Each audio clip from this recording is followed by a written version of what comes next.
Bonsoir. Un octogénaire sourd a été opéré d'un œil à Limoges. Oh putain, déjà là on tient du lourd. Non mais, t'imagines 2 secondes? C'est comme si une fille va au pont funèbre pour enterrer sa mère, et qu'au final c'est elle qu'on enterre. Tu peux pas faire des erreurs comme ça, c'est interdit. C'est comme acheter un pack de crocs. Tu peux pas faire des erreurs comme ça, c'est interdit. En fait, ce qui s'est passé, c'est que dans la salle d'attente, les médecins ont appelé un nom, et vu qu'il est sourd, il a répondu oui sans entendre. Bah, il aurait dû être gynécologue.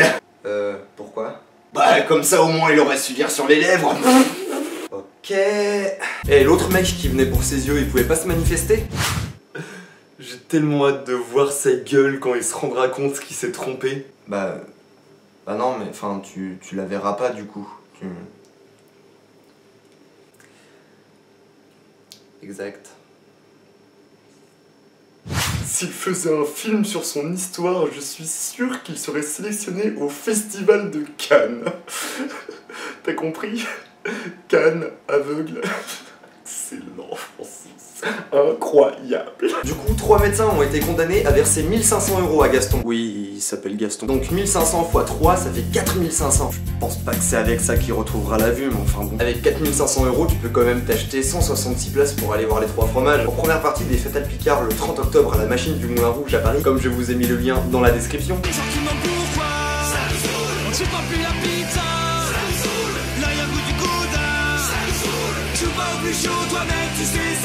Sinon, en Inde, il y a un mec qui est mort d'une crise cardiaque en allant voir Conjuring 2 au cinéma. Et son corps a disparu.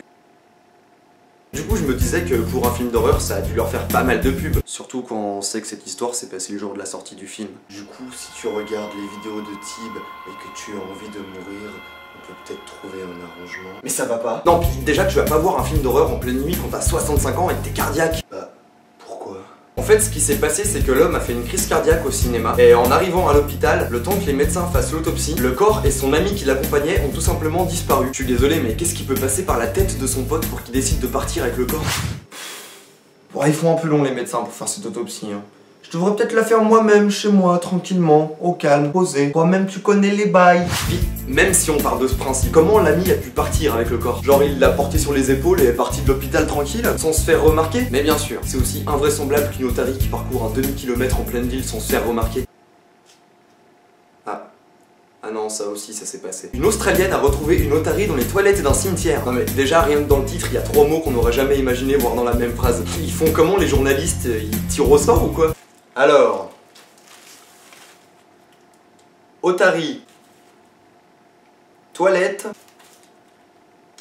Cimetière... Starfoula... Non mais je sais pas, hein, j'essaye de comprendre. Oh... T'as ri. Non mais à un moment donné, faut arrêter les jeux de mots quoi. Donc du coup, c'est une Australienne qui a découvert cette otarie dans les toilettes quand elle a été prise d'une envie pressante au cimetière. Ouais, je crois qu'on parle pas de la même envie pressante. Mais t'es dégueulasse. Et putain, mais ils sont morts. Mort, ça te sent. Oh putain, mais je vais jamais m'en sortir avec vous. Puis, dans ces cas-là, ça se passe comment quand t'appelles la police? Non mais parce que moi, on me croirait jamais. Oui, allô?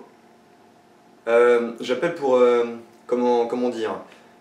J'étais au cimetière et je voulais aller aux toilettes et une otarie. Non mais je vous jure que c'est vrai hein.